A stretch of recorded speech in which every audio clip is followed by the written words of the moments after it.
Yeah, I'm not starting to think it's going to fail. I've been of this opinion for a bit now.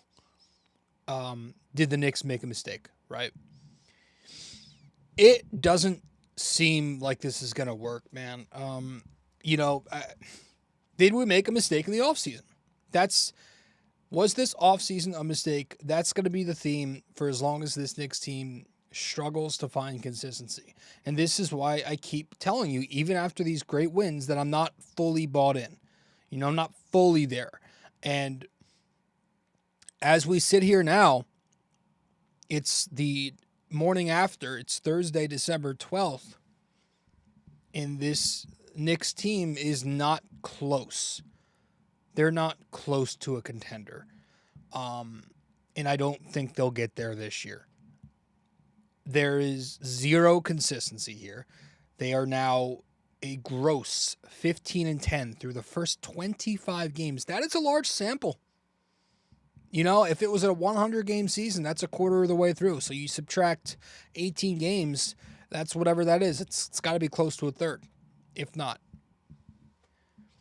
They're so flawed. They are so flawed in a lot of areas. Obviously, their defense is a diabolical joke. Their offense has some issues when you peel back the layers, and I wouldn't nitpick at this if the defense wasn't so bad, but the defense is so bad that they need the Knick offense to be damn near perfect if they want a chance to be in a game. And, Tom Thibodeau's decision making has sometimes been questionable. The rotations, the plan of attack defensively. Mikal Bridges has been a laughingstock defensively, defending at the point of attack. There's so many schematic questions and X's and O's questions, and you just look at this team as a whole, and how many true signature wins do they have? We were excited after Orlando. I don't know if Orlando was a signature win. You can look at that, sure. Denver is the only true signature win this year. Let's be honest. And then you look at the teams they've lost to that they're going to need to compete with if they want to come out of the East. They have losses to Boston. They have losses to Cleveland. Even teams in the West, they lost to Houston. They lost to Dallas. All four of those teams are top three in their conference. Top three in their conference. This, I don't know. This team just, they don't have an edge. I hate to go back to that because I'm kind of going to contradict what I was talking about a few episodes ago. But yeah, I see what people mean now. There are no balls here. There's no backbone. The intensity seems to be gone. To let overpaid random Trae Young and this awful Atlanta Hawks team consistently disgrace you like this, it's just, how do you have a backbone? And so I'm sitting here and I'm do the Knicks, did they lose too much of their identity last year from last year's team? Did they lose too much of that? You watching this team and they're always constantly losing the grip in these games. There's been a number of fourth quarter meltdowns already. Last night, it was the disgrace in the third quarter. The game felt like a blowout, but they never got over the hump. And so that allowed Atlanta to bully the Knicks in the third quarter. And that was that. The rebounding and the offensive rebounding that they're allowing, combined with the poor defense, is just giving up second opportunity after second opportunity. Atlanta had 22 offensive rebounds last night. 22. That was 10 more than the Knicks. The NBA league average for offensive rebounds in a game has been around 10 for the last decade, 2 decades. They allowed 22 last night. That's the most allowed from a Knicks team under Thibs. Tied. So I know Atlanta didn't score a ton of second chance points. They had 14. They were a +2. But every time you're not grabbing a rebound, that's an extra 14 seconds of defense. That's an extra possession you don't have. It's also going to tire you out because they're going to put you into rotation. They're going to make you work for those extra 14 seconds. And I'm sitting here watching the Knicks get bullied on the glass, and I'm like, wow, we used to be that team. We used to be the team that did that. You know, it kind of bothered me when the Knicks going into the Orlando game, you know, some of the noise you heard about that Magic team was that they're gritty defensively. They don't fight. They'll give you an effort. And I'm like, damn, that sucks because that was us last year. This team just seems like a soft-ass team. They seem unserious at times. There doesn't seem to be that killer instinct. There doesn't seem to be a heart. There's no heart. There's no punchback. Where is it? So maybe I should take back what I was spouting off on a few weeks ago about how, you know what, that might be overlooked or overrated. And, you know, Boston didn't have that look to them, but they won a championship. You know what? Like, maybe I was wrong. I don't know. You know, I thought the Knicks would play with more fight. Last night was an NBA Cup game. It was an elimination game. It was on national TV, all that stuff. I guess this team just doesn't have that. You know, I just think that maybe the Knicks tore the fabric a little too much for repair in the offseason. You know, trying to improve the team and make them a little bit more modern. I think they kind of overcorrected themselves. I don't think this is going to work. The Knicks started this game. Well, you know what? Let's get to our intro first because we haven't even got to our intro theme.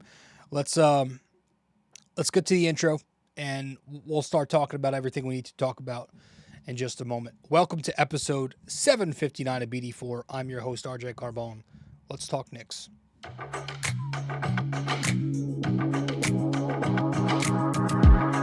Hey there, you're listening to BD4, where there's no better way to get your Yankees and Knicks analysis.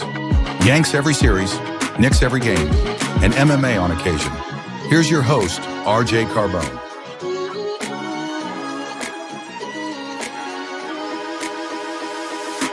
And a high drive into left center field. Stanley's going to watch another one fly. Are you kidding me? Even Chunto a three. Bang! Bang! Knicks take a Take this chance to apologize to absolutely nobody. At the wall. See ya! See ya! See ya! Mr. Nova. Anthony for three. Bang! That one goes down and the game is tied. Rose, you shook up the world again. I did it again. But God did it, man. I really just had Gonna have to. Brunson running away. Oh my! He has been the best player to put on that uniform. Ball game over. Yankees win. The Yankees win.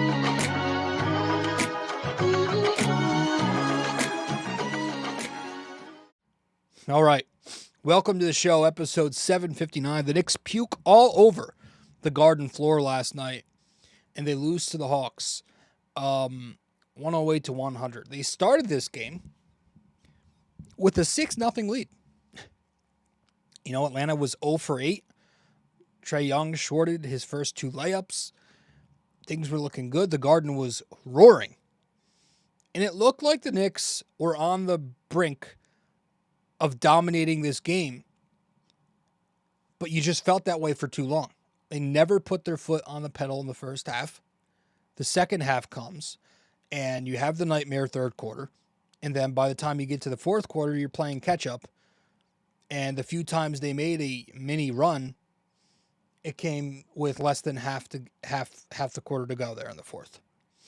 And so the final score of this game, the Knicks lose to a bad Atlanta team, 108 to 100 at Madison Square Garden, and they're officially knocked out of the NBA Cup, so they will not be going to Vegas. And it's because of the same shit.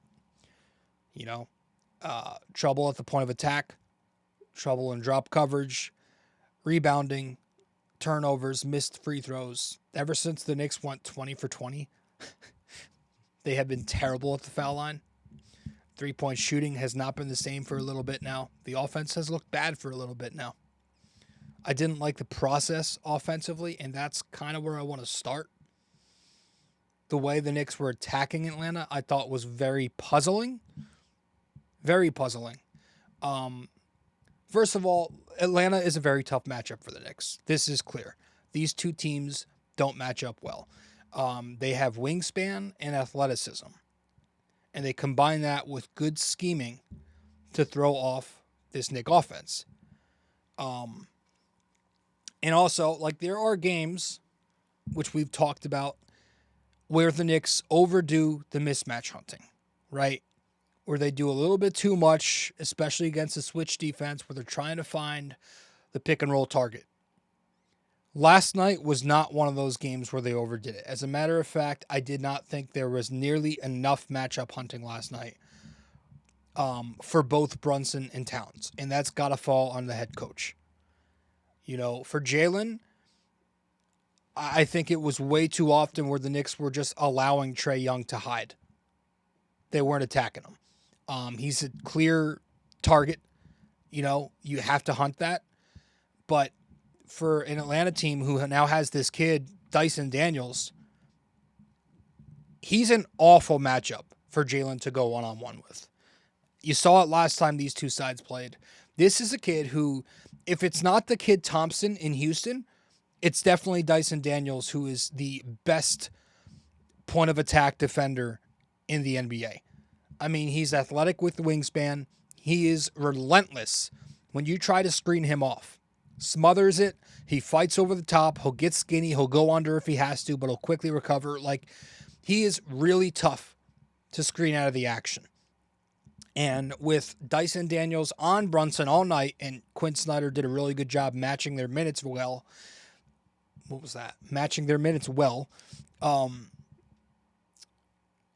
Yeah, with them putting Dyson on Brunson all night, and with them scheming the Knicks well and help, right? Bringing in gap help, helping on drives, loading up to close the three-point shooters. Like, the way they schemed, it just made you question, like, why the hell weren't they bringing Trae into the action?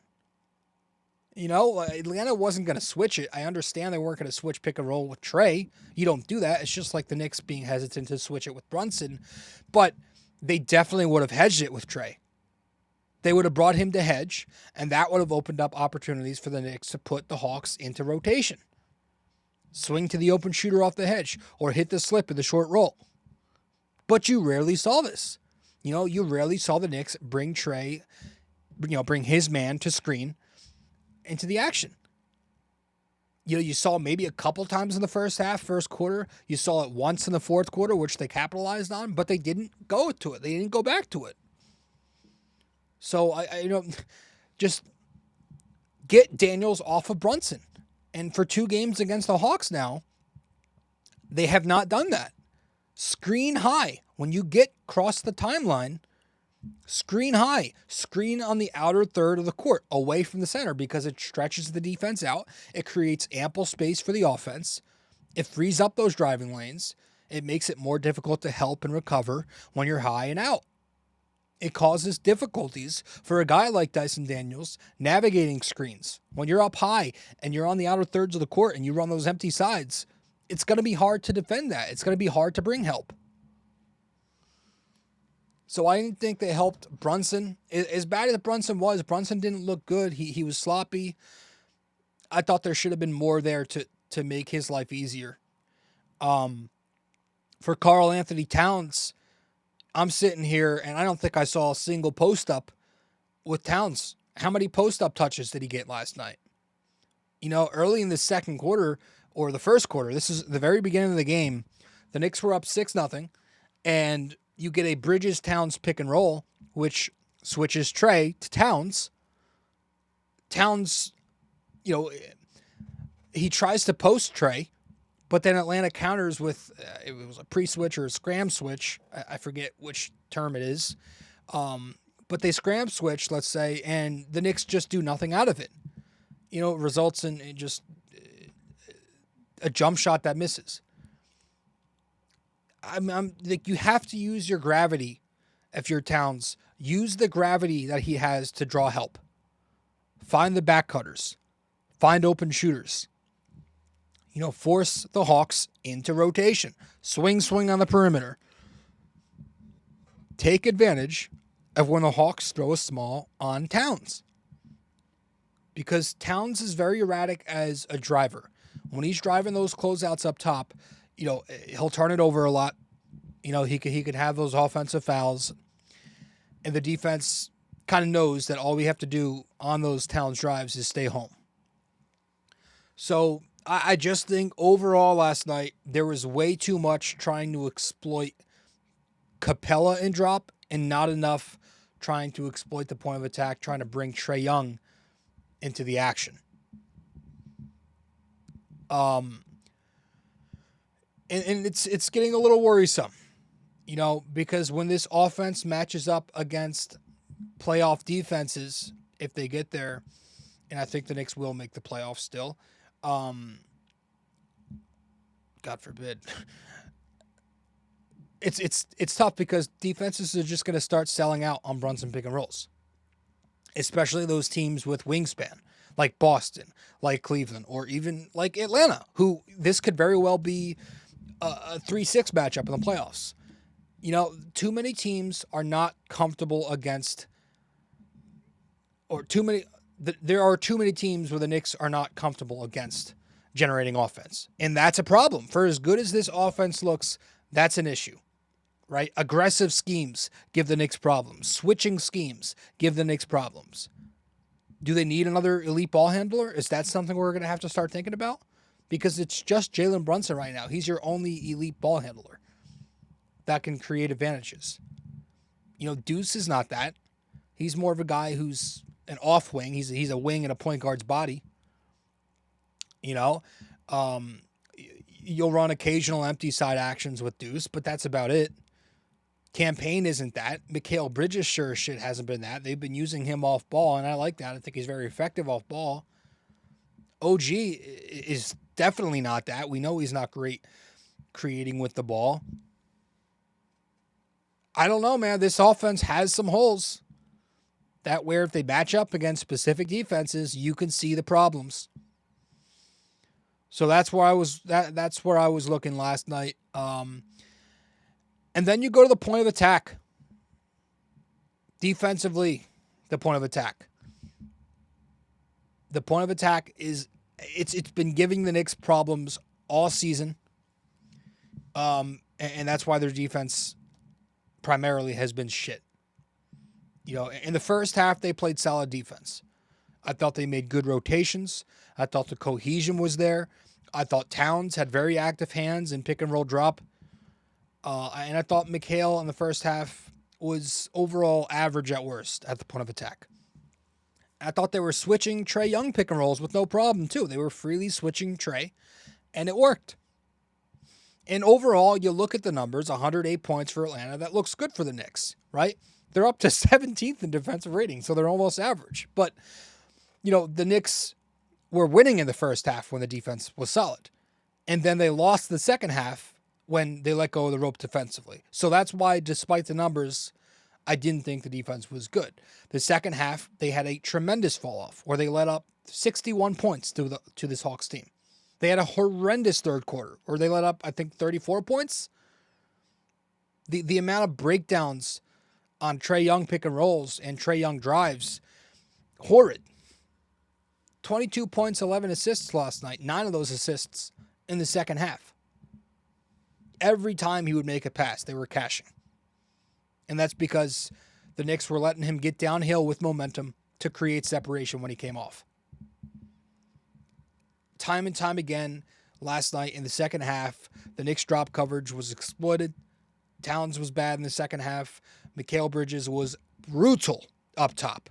And he continues to be brutal up top. They don't feel him. His presence is not felt. This kid is a lightweight. He's way too soft. He's just not physical enough. The opposing offenses are way too physical for him. A little bit of contact, and he's bumped off, and he's detached. And so we're getting to a point. We're at a point. We're not getting there. We're at a point, 25 games in, where I think Thibs has to start making permanent adjustments.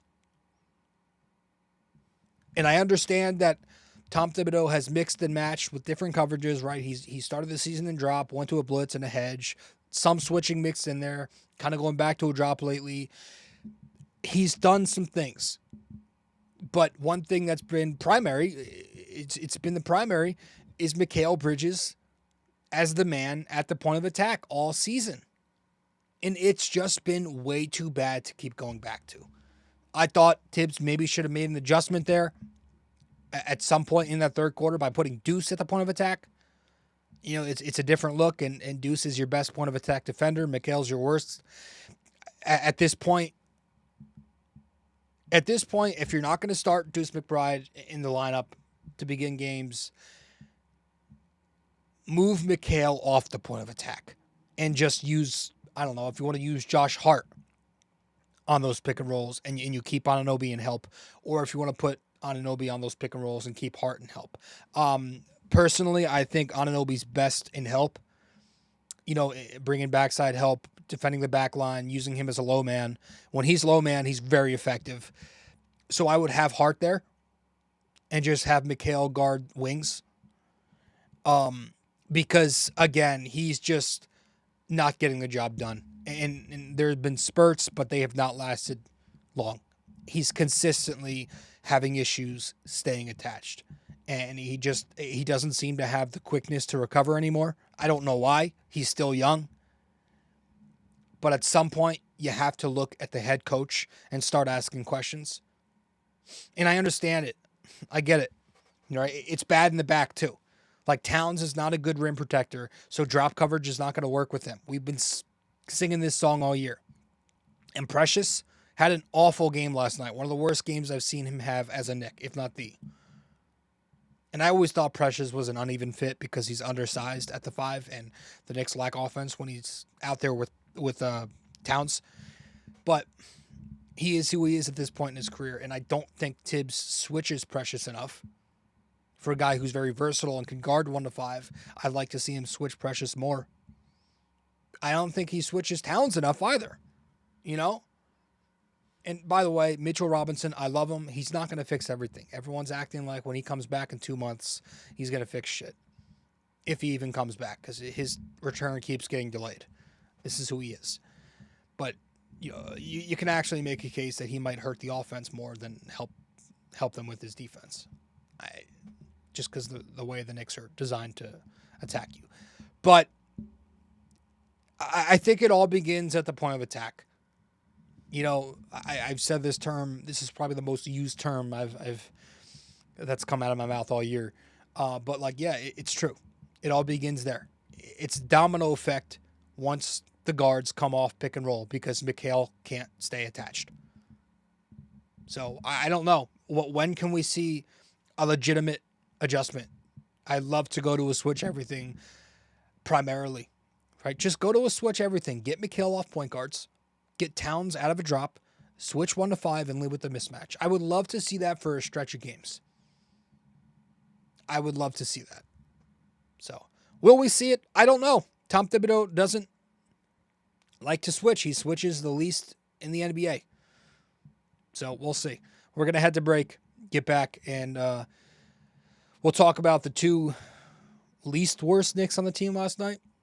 Stay with us. We'll be right back. That's not the right button. BD4 is available on social media for those who want to follow. You can find BD4 on Instagram at BD4Pod. You can find us on X at BD4Pod.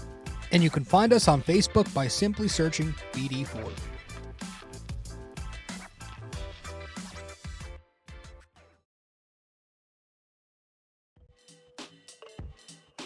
Hey guys, just a quick reminder, this podcast is also available in video format on YouTube. So be sure to go over to the YouTube channel, BD4, subscribe, like the videos, comment and tell me how much I suck or maybe how much you like the video. We'd very much appreciate it.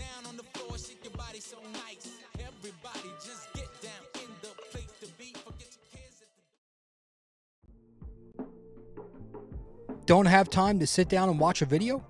You can listen to BD4 on Apple Podcasts and Spotify. Don't forget to give us a 5-star rating and review on Apple Podcasts. And you can also watch the video format on Spotify too.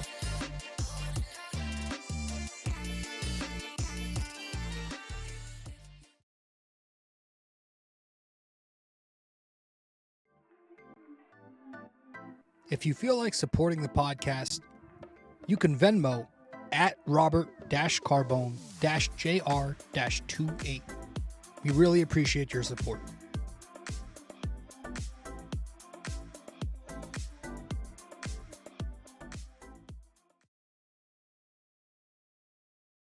All right, welcome back to the show, episode 759 of BD4. You are listening to RJ Carbone. The Knicks lose the NBA Cup. They lose the quarterfinal matchup. They are knocked out, not going to Vegas. They lost 108-100 against the Hawks last night on the Garden floor, in which they puked all over. I don't like handing out game balls every game, but it's a part of what we do because we like to add them up at the end of the season and see who is the quote-unquote best Knicks. So I thought Josh Hart, among the starters, was the only Knick who didn't look egregious. You know, that's the best way I can put it. Josh Hart didn't look egregious. Everybody else looked egregious. He had 21 points, 8 boards, 6 dimes. This guy wants his watch, man, or he wanted his watch. He wanted his watch very badly. And how do you know that? I mean, if you look at what this guy does, first of all, he's having an outstanding season. But if you look at his numbers in NBA Cup games, which he's wrapped up his 2024-25 NBA Cup at 5 games. So 5 games in the NBA Cup this year, 15 points, 11 rebounds, 8 assists, 2 steals. He shot 60% from the floor, just under 40% from 3, and 100% on his free throws. The guy, the man wants his watch. You know, if there's not proof there in the eye test on the numbers, it says it too. The man wants his watch. But Josh Hart, you know, good for him on the season. He's got 3 game balls. Is that correct? Let me check. I feel like he has more. 3. I have him down here on my notes. Yeah. 3 game balls for Josh Hart this season. It's because he plays in a starting lineup where Towns and Brunson also play in. So he was the least worst among the starters. And going to the bench. Campaign. You know, I don't know what to say. 7 points in 16 minutes. A semblance of life when he hit a couple shots there in the third quarter, I think it was. But other than that, not much. I didn't think he was great in this game. So Campaign was the least worst of the bench. Precious was terrible. I didn't love what I saw from Deuce. Jericho Sims in his 1 minute. Could I give it to him? I don't know. Cameron Payne. And 5 cup games for him. He's about the same that he is in any other regular season game. But Campaign gets the game ball from off the bench last night. From off the bench. 4 game balls for him now on the season, I guess. So good for him. And so that's that. Up next for your New York Knickerbockers. Now that we know the schedule for the remainder of the year, we can actually talk about what's to come. There is a 3-day layoff. So we got a 3-day layoff during this NBA Cup where the Knicks don't go back out there until Sunday. And that's when they begin I think they begin a 3-game road trip, right? It's Orlando, Minnesota, Pelicans. Let me bring it up here. And yeah, here it is. 3-game road trip, Magic, Wolves, Pelicans. Then they go home for 2 games at the Garden to play the Raptors again and the Spurs. And then there's a 3-game road trip to wrap up the year 2024 where they go and play Orlando again, and then they play Washington twice. So those are 8 games right there. 8 games where at the very, very, very, very, very, very, very, very worst, I want to see the Knicks go 5-3. You know, you should be able to beat Orlando 1 out of the 2 times. Let's hope. Minnesota's going to be tough as much as both teams are struggling. This is a team that I know wants to beat the Knicks, and the Knicks vice versa because of the deals in the offseason. The Pelicans, the Knicks need to beat. The Raptors, the Knicks need to beat. The Spurs, I think the Knicks need to beat. Washington, you got twice. Always tough to beat a team twice in a row, but that's a terrible team over there. So 5-3 at the very worst needs to be what they do, which would have them 20-13 entering the new year, which will be acceptable. 21-12 looks a lot better though. But that's it. Orlando is next. That's on Sunday. I believe it's a 6 p.m. game in Florida in MSG South. So we'll see what happens. So with that said, we're going to wrap it up with our trivia question when we get back from our final 2 breaks here of the show. Stay with us here on BD4, episode 759. Do you enjoy Yankees baseball but are tired of hearing me yap? I have a suggestion for you. Go check out Yankee Crazy Podcast. Greg Gill is a Yankees podcaster on Apple Podcasts and Spotify, and he's now selling merch. Go to yankeecrazy.myshopify.com.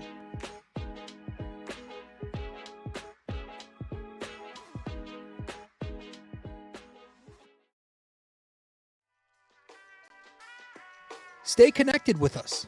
Visit BD4blog.com to explore our blog, tune into our latest podcasts, and follow us on social media. Thank you for being a part of this community.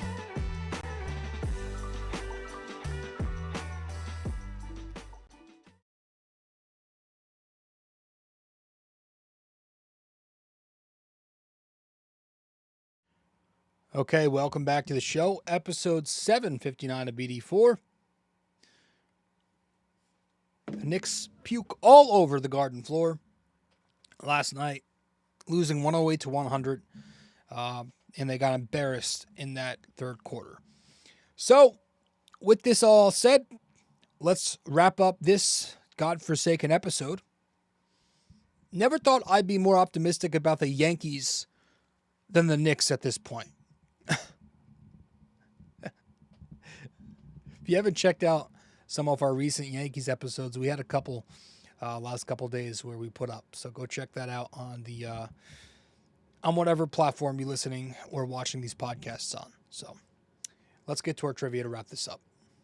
All right, so our trivia is we do this once in a while. We'll do this every once in a while where I can't think of a trivia question to ask. But I think it's a good point in the season to ask this to all of our listeners because I'm curious to see what other Knicks fans think. Do you think that your 2024-25 New York Knicks are an Eastern Conference contender this season? That's our trivia for tonight or today. Do you think the Knicks are an Eastern Conference contender this season? Yes or no? And when I say contender this season, I mean, do you think they are right now? And also, do you think that they will become one by the end of the season? Meaning, do you think they can get out of the Eastern Conference at least? Which means get by the Boston Celtics. Which means get by the Cleveland Cavaliers again. So, that's the question. Do you think the Knicks are contenders this year? And with that said, that's all we got. I believe we touched on everything we needed to touch on. And so your New York Knicks are 15-10 entering this 3-day layoff. Hopefully it's 3 days where they take a look at film, get some rest, and then practice a little bit to fix some of this shit. Because I'm not feeling very optimistic on this Knicks team. I'm not. I don't think it's going to happen this year. I think this experiment is going to end in a failure.